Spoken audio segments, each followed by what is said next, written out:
Hello yours, ఈరోజు topic సంబంధించి ఆదివాసీ సమాజం ఎటుపోతుంది అన్న అంశం పైన మనం మాట్లాడుకుందాం. ఎందుకంటే ఈ మధ్య కాలంలో ఆదివాసుల మీద దాడులు జరుగుతున్నాయి, ఆదివాసీ భూములు అన్యక్రాంతం అయిపోతున్నాయి, భూ కబ్జలు జరుగుతున్నాయి. అలాగే ఆదివాసుల మీద చిన్న చూపు అస్సలు తగ్గడం లేదు.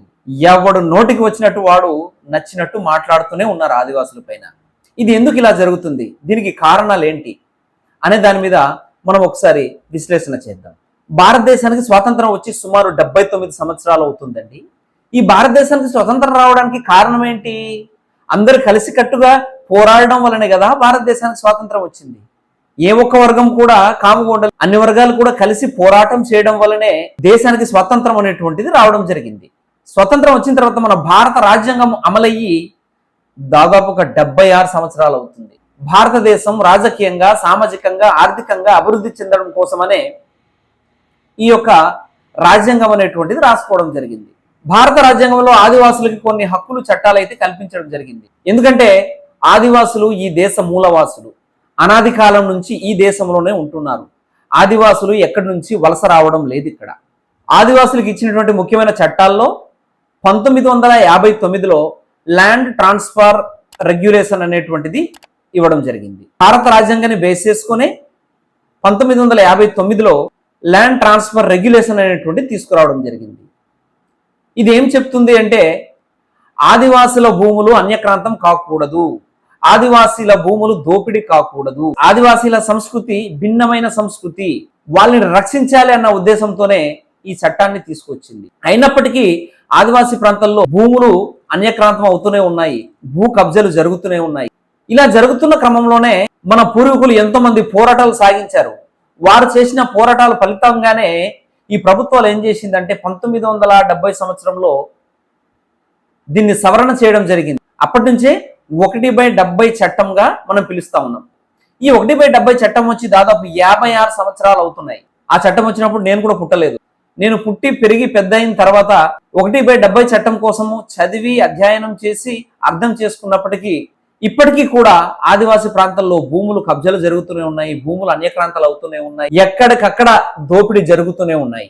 ఉదాహరణకు మొన్నటికి మొన్న చింతపల్లి మండలంలో జలగలగడ్డ గ్రామంలో ప్రభుత్వం రోడ్డు శాంక్షన్ చేస్తే ఆదివాసేతరులు ఆదివాసుల్ని చితగ్గొట్టి మరి వాళ్ళని రోడ్డు పాలు చేయడం జరిగింది. ఈ ఆదివాసులు మాకు న్యాయం కావాలని పాడేరు ఐటీడీ ఎదుట 17 రోజులుగా నిరాహార దీక్షలు చేయడం జరిగింది. అది మీరందరూ చూసే ఉంటారు. ఇంత పగడబందిగా 1/70 చట్టం ఉన్నప్పటికీ కూడా ఆదివాసీ ప్రాంతాల్లో భూ కబ్జాలు, భూ దోపిడీలు జరుగుతూనే ఉన్నది. ఆదివాసుల భూమి అన్యక్రాంతం అవుతూనే ఉన్నాయి. దీన్ని ఏ పాలకుడు కూడా ఇప్పటి వరకు అడగడం లేదు. ఇంకా ముఖ్యమైన చూసుకున్నట్లయితే పెసా చట్టం, Panchayat extension to schedule areas. ఈ చట్టం 1996లో వచ్చింది. ఈ చట్టం వచ్చి దాదాపుగా 30 సంవత్సరాలు అవుతున్నప్పటికీ చట్టం పూర్తిగా అమలు కావడం లేదు. ఈ చట్టం కోసం ఏ ఒక్క ఆదివాసికి కూడా పూర్తిగా అవగాహన లేదు. ఒకవేళ ఈ చట్టం తెలిసిన వ్యక్తులు మాట్లాడితే వారిని సంఘ విద్రోహక శక్తులుగా చూస్తున్నారు, అలాగే దేశ ద్రోహులుగా చూస్తున్నారు, సమాజంలో ఒక చీడ పురుగులుగా చూస్తూ ఉన్నారు.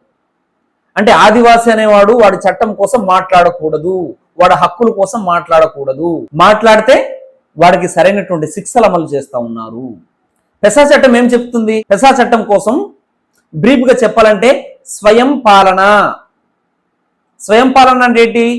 నీ భూమిని, నీ ప్రాంతాన్ని నువ్వే స్వయంగా పరిపాలించుకోవాలి అని ఈ పెసా చట్టం చెప్తుంది. యాజ్ పర్ పెసా యాక్ట్ రాజకీయ పార్టీలు ఏ ఒక్క పార్టీ కూడా షెడ్యూల్ ఏరియాలో రావడానికి వీలు లేదు. నువ్వు ఓటు వేసే కంటే కూడా ఇందులో గ్రామ సభ అనేటువంటిది ఒకటి ఉంటుంది.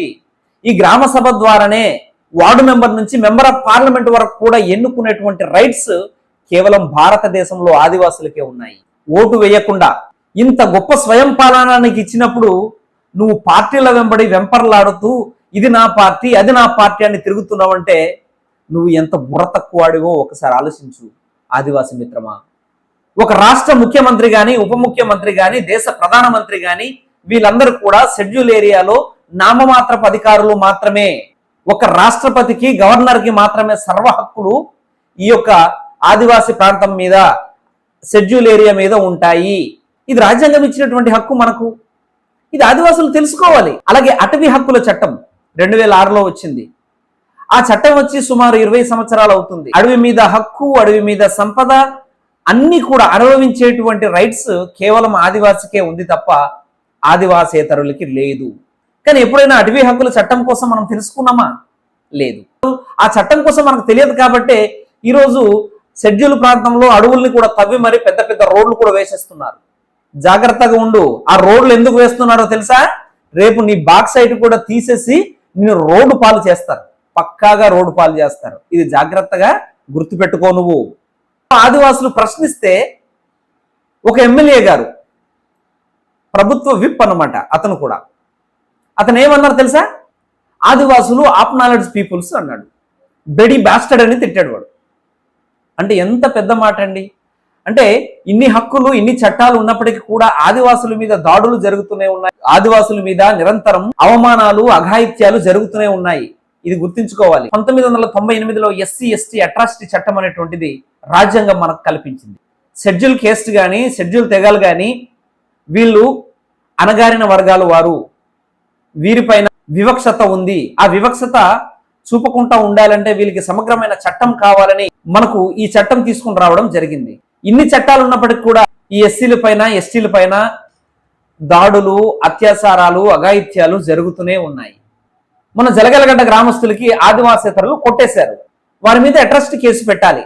ఒక ఎమ్మెల్యే ఆదివాసుల్ని బాస్టెడ్ అని, నాలెడ్జ్లెస్ పీపుల్ అని వ్యంగ్యంగా మాట్లాడాడు. అతని మీద కూడా అట్రాసిటీ చట్టం కింద కేసు పెట్టాలి. వాకపల్లి మహిళలకి 2007లో అత్యాచారం జరిగింది. హైకోర్టులో ఫిల్ వేస్తే దాదాపుగా 16 సంవత్సరాల తర్వాత వాళ్ళకి న్యాయం జరిగింది. చూడండి, ఇలా ఉంటది.